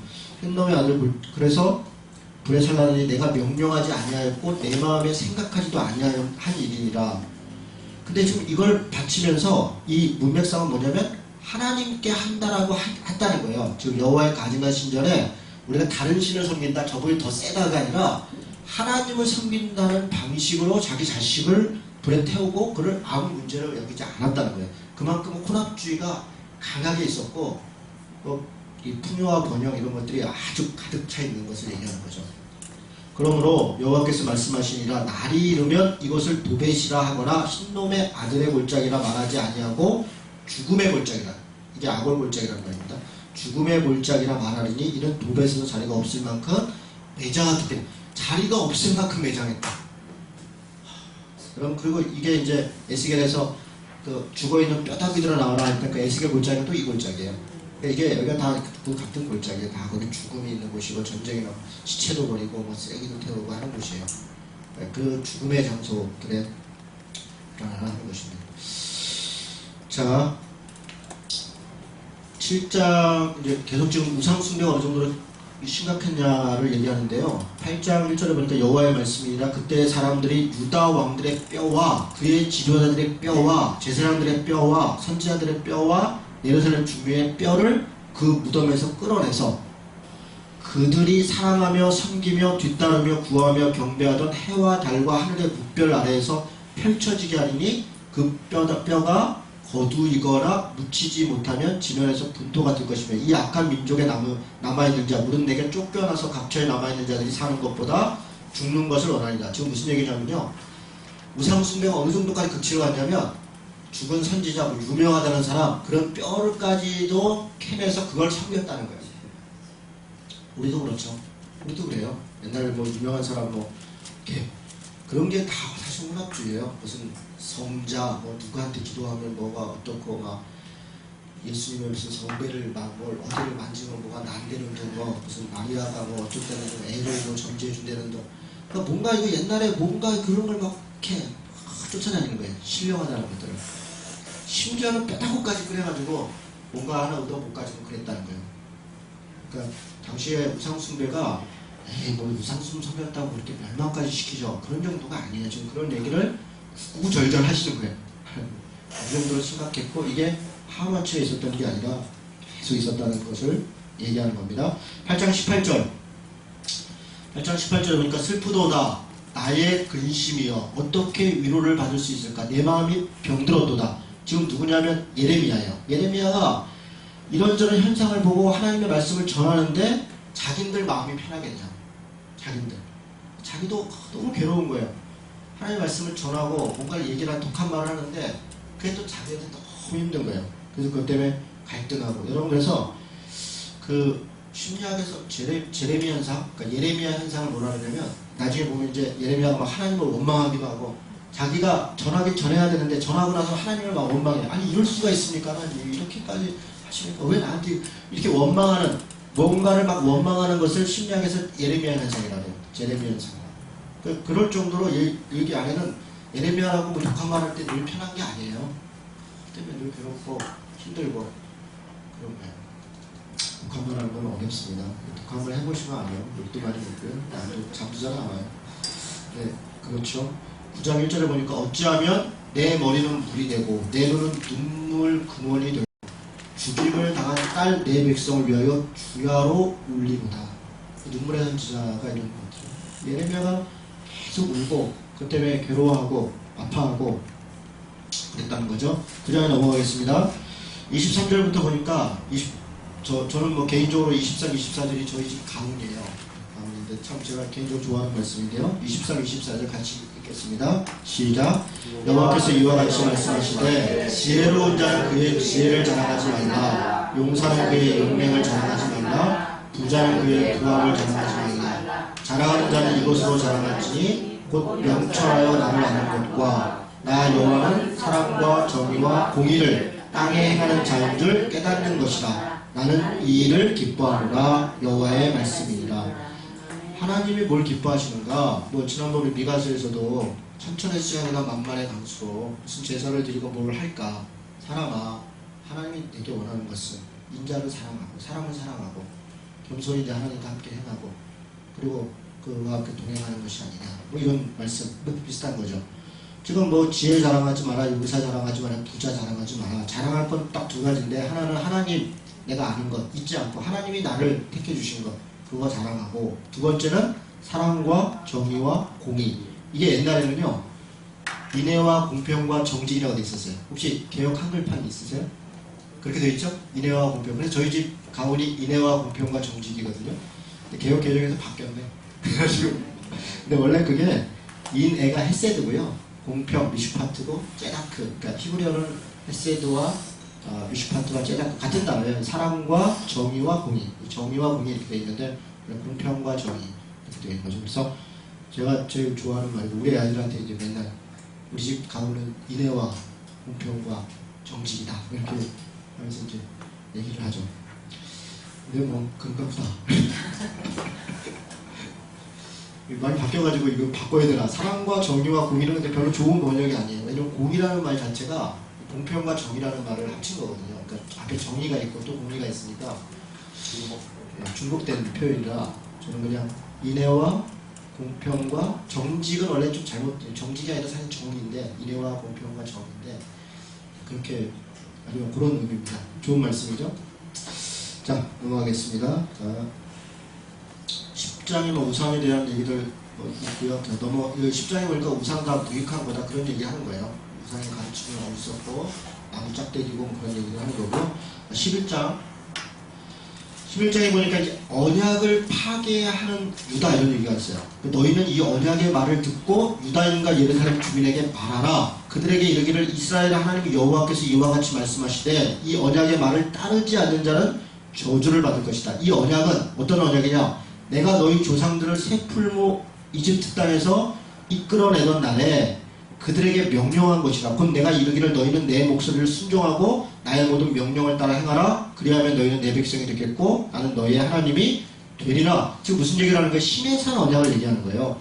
시내산에서 너희들이 이집트에서 그렇게 그 고통 가운데 끌어내서 하나님이 백성 되기로 언약을 약속을 맺었는데 그 약속을 지금 회복하라는 거예요. 그걸 지금 너희들이 어겼다는 거예요.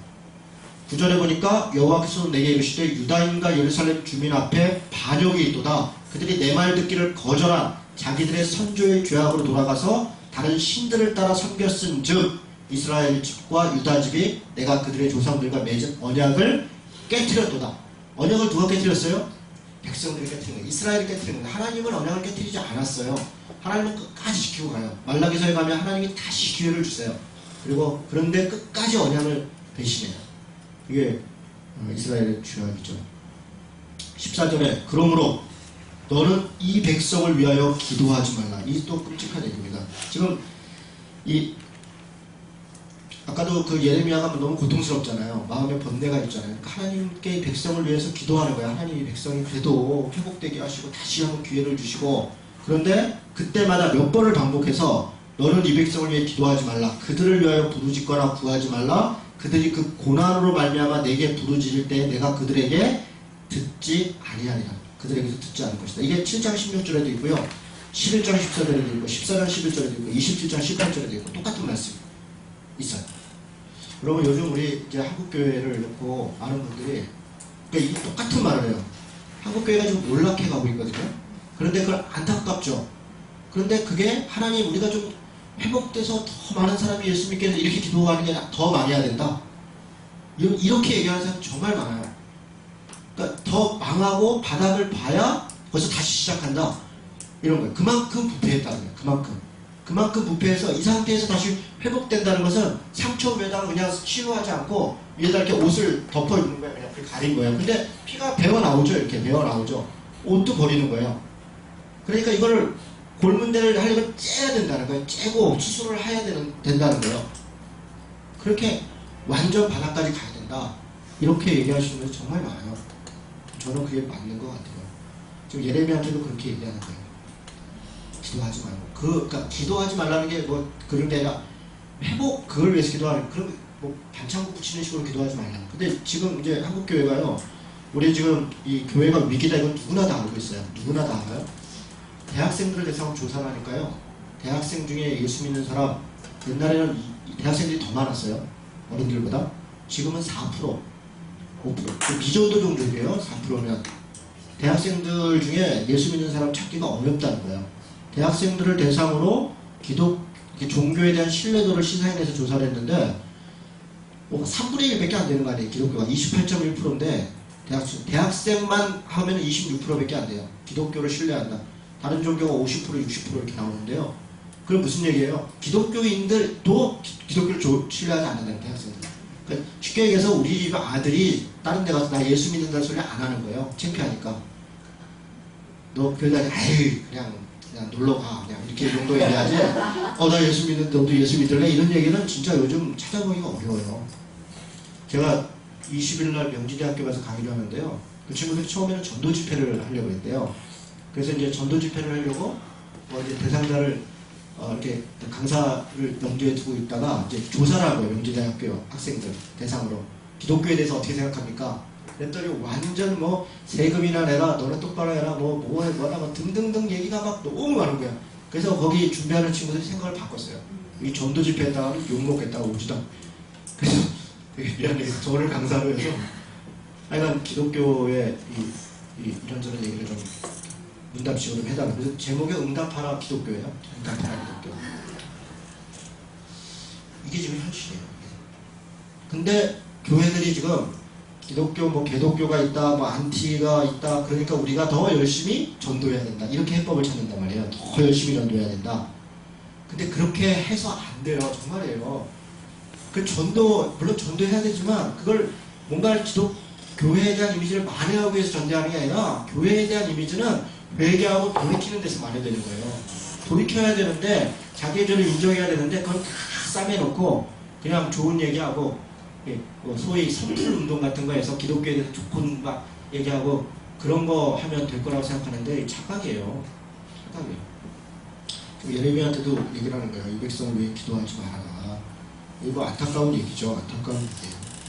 자, 11장 18절부터 보니까 이런 정도까지 예레미야가 얘기하니까 어떤 일이 벌어지냐. 고향이 아스돗인데요. 18절에 여호와께서 내게 알게 하셨으므로 내가 그것을 알았나이다. 그때 주께서 그들의 행위를 내게 보이셨나이다. 뭘 보이셨냐면 하나님이 미리 알려주신 거예요. 나는 끌려서 도살당하러 가는 순한 어린 양과 같으므로 그들이 나를 해하려고 꾀하기를 우리가 그 나무의 열매를 함께 박멸하자 등등 21절 여호와께서 아나도 사람들에게 대하여 이와 같이 말씀하시되 그들이 내 생명을 빼앗으려고 찾아 이르기를 너는 여호와의 이름으로 예언하지 말라 두렵건대 우리 손에 죽을까 하노라.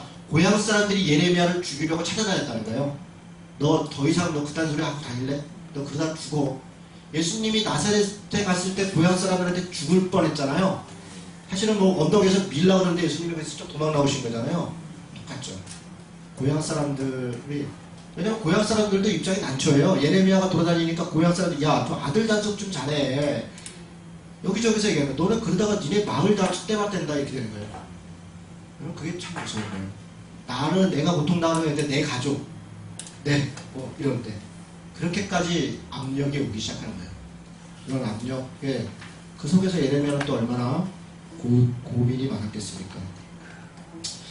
자, 멸망에 대한 경고를 하는데요. 13장에 보니까 뭐 허리띠 뭐 이런 거는 다 그 예화 같은 거예요. 뭐냐면 그냥 젖은 허리띠 갖다 놓고 나중에 보니까 그 뭐 허리띠가 뭐예요?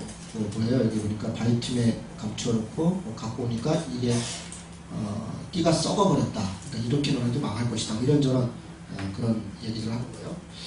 자, 넘어가겠습니다. 자, 15장 1절. 여기도 이것도 끔찍한 얘기입니다. 같이 읽어보겠습니다. 시작. 여호와께서 내게 이르시되 모세와 사무엘이 내 앞에 섰다 할지라도 내 마음은 이 백성을 향할 수 없나니 그들을 내 앞에 쫓아내보내라. 모세와 사무엘이 엎드려도, 여러분 이 모세와 사무엘이 몇 번 하나님께서 진노하실 때 엎드려가지고 중재한 적이 있거든요. 너 때문에 내가 봐준다 이런데. 그게 진짜 훌륭한 선지자들이죠. 하나님의 마음을 돌리는 거잖아요. 모세와 사무엘이 와서 엎드리면 안 된다는 거예요. 하나님의 마음이 지금 단단하세요. 단단하세요. 4절에 보니까 유다왕 히스기야의 아들 므낫세가 예루살렘에 행한 것으로 말미암아 내가 그들을 세계 여러 민족 가운데 흩을 것이다. 6절에 여호와께서 이르시되 내가 나를 버렸고 내게서 물러갔으므로 내게로 내 손을 펴서 너를 멸하였노니 이제 내가 뜻을 돌이키기에 지쳤다.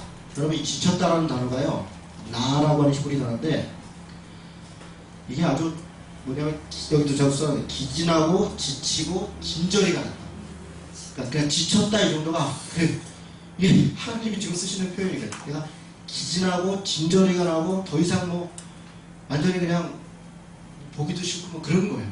그러니까 지금 하나님의 신경이 지금 이렇게 여기 쓰여져 있는 거예요. 끔찍하죠? 넘어가겠습니다. 여기까지 해야 되려나요? 조금 더 해보죠. 일단 21장, 25장까지는 가죠. 자, 16장 보세요. 16장에 보니까 여호와의 말씀이 또 내게 임하여 이르시되 너는 이 땅에서 아내를 맞이하지 말며 자녀를 두지 말라. 가정이라도 있어야. 저는 참 저 가정 있는 게 얼마나 감사하죠. 아내랑 아이들 그게 참 위로가 돼요. 힘이 돼요. 그래가지고 근데 가정이 없고 혼자 밖에 나가서 막 어려웠어요. 막 욕도 먹고 막 매도 맞고 때로는 뭐 별거 내가 하고 싶지 않은데 뭐 조금 민망하지만 좀 하고 막 이러고 왔는데 집에 가는데 아무도 없네. 혼자 떨러 있었고 또 밥 해 먹고 예레미야도 뭐 먹고 살았으니까 자기가 또 밥 해 먹고 이렇게 하지 않았겠어요? 그러니까 이게 얼마나 어려워요. 근데 왜 결혼하지 말라 그래요? 어차피 망할 건데 망하면 너 자식, 너 아이들 다 죽는 거 보면 더 가슴 아프다. 그러니 결혼도 하지 마라. 야, 아주 하나님이 마음이 좀 딱 굳건하신 거예요. 이거는 뭐 멸망시키기로 작정했다. 이런 얘기예요. 5절에 여호와께서 이와 같이 말씀하시되 초상집에 들어가지 말라. 가서 통곡하지 말며 그들을 위하여 애곡하지 말라. 이거 왜 그런 줄 아세요? 그거보다 더한 슬픔들이 있을 거예요. 가서 그거 아무것도 아니다. 차라리 지금 죽는 사람들이 더 행복하다. 이런 정도까지 표현해요. 지금 죽는 사람들이 더. 실제로 그래요. 예루살렘 멸망할 때요, 끔찍한 일들이 벌어집니다. 그 부모가 자기 자식을 잡아먹을 정도로 엄청난 기근과 성을 내모싸거든요. 3년 동안이나. 그러니까 안에 먹을 게 없으니까 자기들끼리 그런 끔찍한 상황이 벌어져요. 나중에 예레미야 애가 보면요, 그 거리, 예루살렘이 폐허가 된 거리를 걸어가면서 예레미야 애가가 예레미야의 눈물이라는 말이에요. 눈물의 노래. 너무 절정해요. 그 노래가. 그 폐허된 땅을 보면서 예레미야가 정말 눈물로 기도하면서 그 끔찍한 멸망의 일들이 있어요. 예. 넘어가겠습니다. 자, 18장으로 가죠. 나머지 좀 비슷하고요. 18장 토기장이의 비유. 이것도 무슨 얘기냐면요. 토기장이가 토기를 만들었다가 이게 뭐 모양이 안 좋네? 그러면 부셨다가 다른 토기 만들 수 있냐 없냐는 거예요. 있죠. 그러니까 지금 하나님이 자기를 좀 변명하시는 거예요. 6절에 여호와의 말씀이니라 이스라엘 족속아 이 토기장이가 하는 것 같이 내가 너희에게 행하지 못하겠느냐. 이스라엘 족속아 진흙이 토기장의 손에 있음 같이 너희가 내 손에 있느니라. 내가 어느 민족이나 국가를 뽑거나 부수거나 말하려 할 때에 너네들이 무슨 말을 할 수 있겠냐. 내가 지었는데 이런 얘기를 하시는 거죠. 오죽하면 이런 얘기를 하시겠어요? 12절 그러나 그들이 말하기를 이는 헛되니 우리는 우리의 계획대로 행하며 우리는 각기 악한 마음이 완악한 대로 행하리라 하느니라. 지금 이 끄트머리에 그러므로 너희가 돌아와라. 니네 행위를 좀 돌이켜라. 이렇게 간절히 얘기하시는 거예요. 그런데 그들이 대답하기를 우리가 우리 마음대로 우리 원하는 대로 한들 무슨 상관이 있습니까? 이런 정도로 대답을 하더라는 거예요. 죽으려고 작정한 거죠. 지금도 그래요. 어떤 사람들이 막 교회 얘기를 하면 나 그냥 지옥 가면 되잖아요. 이 사람이 지옥을 안 가봐서 그런 거죠. 그렇게 어떻게 이렇게 함부로 얘기를 하는지 참 무서운 일이. 그러니까 하나님을 안 믿는 것 같아요. 저는. 하나님이 어떤 분인지를 정말 모르거나 자기 생각인 거죠. 하나님은 거룩한 분이세요. 이 거룩하다는 것은 겸해함인데 하나님은 사랑의 하나님이지만 거룩한 자는 권위가 있는 거예요. 위험이. 사실은 무서운 분이세요. 하나님은 이 거룩하고 경외하는 분인데 하나님이 거룩하다는 걸 우리가 정말 까먹어요. 하나님의 뜻을 쫓아가야 되는 피조물인데 너무 이렇게 말을 함부로 하는 거죠. 18절에 그들이 말하기를 오라 우리가 꾀를 내어. 이제 예레미야가 하도 이제 이런 얘기를 하니까 저들이 이제 예레미야를 죽이려고 하는 거예요. 그들이 말하기를 오라 우리가 꾀어내어 예레미야를 치자. 제사장에게서 율법이 지혜로운 자에게서 책략이 선지자에게서 말씀이 끊어지지 아니할 것이니 오라 우리가 혀로 그를 치고 그의 어떤 말에도 주의하지 말자.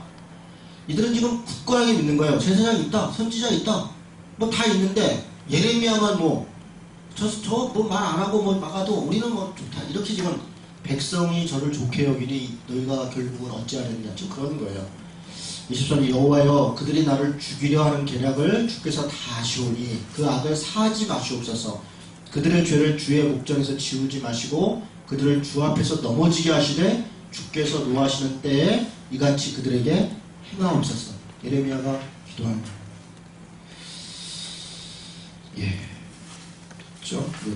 가서 예레미야의 박해가 이제 20장에도 가보면요, 20장에 이제 드디어 이제 그 선수들이 등장해요. 그러니까 소위 당시 시대에 왕 옆에 있었던 제사장들이 예레미야를 핍박하기 시작하는데 임멜의 아들 제사장 바수올이라는 말이 평화라는 말입니다. 평화. 이름이 좋죠. 바수올은 여호와의 성전의 총감독이라. 그가 예레미야의 이 예언함을 들은지라.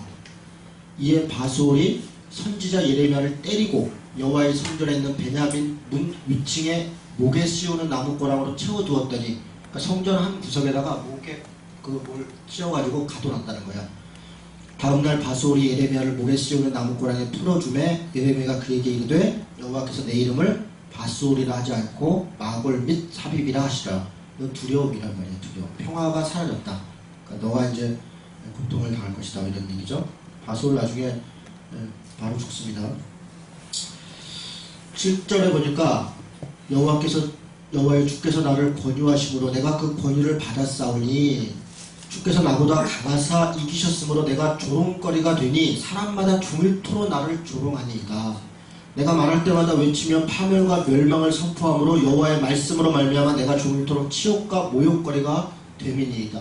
좋은 말을 안 하니까 사람들이 저 멍청이 저 미친 거 저 교회 회파하는 거 저거 지금 이러면서 계속 욕먹는 거예요. 내가 다시는 여호와를 선포하지 아니하며 그의 이름을 말하지 아니하리라 하면 나의 마음이 불붙는 것 같아서 골수에 사무치니 답답하여 견딜 수가 없다. 너무 힘드니까 안 하려고 작정을 하는데 하나님의 말씀이 또 불붙듯이 마음에 있는 거예요. 그래서 또 답답한 거예요. 나는 무리의 비방과 사방이 두려워함을 들었나이다. 그들이 이르기를 고소하라. 우리도 고소하리라 하오며 내 칠한 법도 다 내가 실족하기를 기다리며 그가 혹시 유혹을 받게 되면 우리가 그를 이기어 우리 원수를 갚지 아니하나이다. 14절에 그래서 내 생일이 저주를 받았다면 나의 어머니가 나를 낳던 날이 복이 없었다면 무슨 얘기예요? 차라리 그때 나를 낳다가 죽었으면 내가 태어나지 않았으면 내가 이런 고통을 안 당하는 거 아닙니까? 나의 아버지께서 소식을 전하여 이르기를 당신이 등남하였다 하여 아버지를 즐겁게 하는 자가 저주를 받았다면 그 사람은 여호와께서 무너뜨리고 후회하지 아니하신 성읍같이 되었다면 뭐 등등등. 18절에 어찌하여 내가 태에서 나와서 고생과 슬픔을 보며 나의 날을 부끄러움으로 보내는고 하니라. 예레미야 좀 끔찍하지 않아요? 저는 진짜 예레미야서만큼은 잘 읽고 싶지가 않아요. 예레미야서는 그냥 밀가서 아가서 호세아서까지도 그래도 이렇게 잘 보는데 예레미야서는 강의할 때만 보는 거죠. 성경 통독할 때도 예레미야서 가끔 그냥 넘어가야 돼요. 자꾸 보면 내 마음에 자꾸 뭐가 남어. 아, 정말 답답해요. 남으면 안 되는데 이게 답답합니다. 자, 그래서 21장 좀 넘어갔죠? 이제 21장에 보니까 시드기야 왕이 이렇게 시드기야 왕이 나오죠. 그러니까 여기 예레미야서를 읽을 때는요, 왕 누가 나오면 동그라미 쳐보세요. 그게 그 시대예요. 아까 얘기한 것처럼 요시야, 여호아스, 여호야김, 여호야김, 시드기야. 근데 지금 21장인데 시드기야를 얘기하는 거는 마지막 왕을 먼저 얘기하는 거잖아요. 그게 이렇게 순서가 조금 이렇게 바뀌어 있는 거잖아요. 그래서 시드기야 왕 때 말기야의 아들 바솔, 아까 그 바솔이죠? 아까 그 바솔과 제사장 마아스의 아들 스바냐를 예레미야에게 보낸 거예요. 그래가지고 뭐 이런저런 또 얘기를 해요. 3절에 보니까 예레미야가 그들에게 대답하되 너희는 시드기야에게 말해라. 그러니까 시드기야가 하도 예레미야가 막 요란하게 하니까 자기 제사장들 보면서 얘기했는데 예레미야가 오히려 얘기를 하는 거예요. 7절에 보니까 바벨론의 느부갓네살 왕의 손과 그들의 원수의 손과 그들의 생명을 찾는 자들의 손에 넘긴다. 너희들을. 예레미야가 전하라는 거예요. 그가 칼날로 그들을 치되 치근히 여기지 아니하며 긍휼히 여기지 아니하며 불쌍히 여기지 아니하니라. 그러니 생명과 죽음의 길이 있는데 시드기야한테 전해라. 살려면 바벨론으로 항복해라. 그래서 전하라는 거예요. 그러니 시드기야가 뭐 좋겠어요. 그래서 죽이려고 하죠. 자, 22장 가겠습니다. 악한 왕들에 대해서 이제 심판합니다. 다윗의 왕위에 앉은 유다 왕이요 이러면서 왕 이름들 쭉 나오는데 10절에 보니까 11절에 보니까 살룸 나오죠. 살룸. 요시아를 이어 왕이 되었는데 살룸 이 사람이 여호아하스입니다. 그 다음에 13절부터 내려가면 쭉 나온 사람이 여호야김에 대해서 얘기합니다. 18절에 여호야김이 있어요. 그리고 24절에 보니까 여호야김의 아들 고니야 혹은 누구죠? 이 사람이 여고냐 예, 고니야 여고냐 같은 말이에요. 같은 의미이고 이 사람이 여호야김이죠. 여호야김. 이런 이제 왕들이 다 부패했고 하나님의 뜻을 따르지 않았고 그런 얘기를 쭉 하는 거예요. 그러면서 23장에 뭘 얘기하려고 하냐면 그러나 하나님이 다시 소망을 얘기하려는 거예요. 뭐냐? 세상의 왕들이 이렇게 하나님을 따르지 않고 그래서 멸망하지만 하나님이 미래에 의로운 왕을 보내실 거라는 거예요. 23장 2절 3절 같이 읽겠습니다. 그러므로 이스라엘 하나님 여호와께서 내 백성을 기르는 목자에게 이와 같이 말씀하시니라. 너희가 내 양떼를 흩으며 그것을 몰아내고 돌보지 아니하였다. 내가 너희의 악행 때문에 너희에게 보응하리라. 여호와의 말씀이니라. 예, 거기까지요. 이렇게 왕들은 좀 이런 짓들을 했다는 거예요. 그리고 5절 6절 같이 읽습니다. 여호와의 말씀이니라. 보라 때가 이르니 내가 다윗에게 한 의로운 가지를 일으키실 것이라. 그가 왕이 되어 지혜롭게 다스리며 세상에서 정의와 공의를 행할 것이며 그의 나라의 유다는 구원을 받겠고 이스라엘은 평안히 살 것이며 그의 이름은 여호와 우리의 공의라 일컬음을 받으리라. 지금 공평과 정의가 무너진 시대에 하나님이 그들을 심판하시죠. 그들은 그들의 죄 때문에 무너지는 거예요. 하나님 때문에 무너지는 게 아니에요. 그리고 하나님은 다시 자신이 하는 백성들을 사랑하셔서 정의롭고 의로운 왕을 보내신다는 거예요. 이게 하나님의 은혜죠. 소망이죠. 다윗의 한 의로운 가지를 세워서 근데 그 이름이 뭐냐? 공의라, 공평과 정의라. 자, 거의 다 왔습니다. 아까 뭐 선지자들이 얘기한 것들 그 봤었고요. 23장으로 가겠습니다. 23장 11절, 23장 예. 선지자들에 대해서 쭉 얘기했죠. 그리고 이 땅에 70년 이게 어디죠? 이게 몇 절이죠? 이게 뭐 있어요? 25장. 여기 지금 잘못했는데 25장. 25장에 보니까 이제 다 됐습니다. 유다의 왕 요시아의 아들 여호야김 넷째. 그러니까 그러니까 지금 여호야김 왕이 나왔죠? 그러니까 여호야김 다음이 여호야김입니다. 아까 시기계가 먼저 나왔죠? 그러니까 순서상으로 조금씩 바뀌어 있는 거예요. 그리고 뭐 이렇게 뭐 순종치 않았다 뭐 이런저런 얘기하다가 11절에 보니까 이제 진멸하여서 너희가 바벨론에 넘어갈 거다 그러는데 11절에 특이한 구절이 하나 있어요. 같이 읽습니다. 시작. 이 모든 땅이 폐허가 되어 놀랄 일이 될 것이며 이 민족들은 70년 동안 바벨론 왕을 섬기리라. 70년이라는 숫자를 가르쳐요. 그러니까 70년 동안 섬기리라. 다시 얘기하면 70년에 돌아오리라. 그런 얘기를 하는 겁니다. 여호와의 말씀이라 70년이 끝나면 내가 바벨론의 왕과 그의 나라가 갈대인의 땅을 그 죄악으로 말미암아 벌하여 영원히 폐허가 되게 하며 갈대아 고놈들도 가만히 있지 않다. 이렇게 지금 얘기를 하시는 거예요. 자, 여기까지 얘기를 하고요. 오늘 여기까지 하고 그 브로그로 거기 남녀다 3차 포로 시기가 있는데 우리가 이제 포로로 잡혀간 거를 한 번으로 이해하는데 그렇지 않습니다. 우리 4번인가요? 3번이죠. 3번. 605년도에 여호야김 때 다니엘, 사드락, 메색, 아벤노고 잡혀간 거죠. 이때가 다니엘이 먼저 605년 이때가 아마 느부갓네살 왕 때죠. 느부갓네살이 이제 처음 등극하고 605년이 갈그미스 전투에서 승리했을 때예요. 그러니까 아주 굉장히 이게 번성할 때. 그 다음에 597년 여호야김 때 에스겔 등이 잡혀가는데 에스겔 등 이때 여호야김도 잡혀가죠. 70년이요. 이 597년 그러니까 멸망이 586년. 네, 그리고 돌아오는 게 537년 뭐 이렇게 되는 거죠. 근데 70년이 여기서부터 70년이 아니고 이 597년으로부터 70년이에요. 597년. 그래서 이렇게 3번에 걸쳐서 포로 잡혀갔고 포로 귀환도 3차에 걸쳐서 있습니다. 자, 오늘은 이 정도 해야 될 것 같습니다. 어이구, 그 예레미야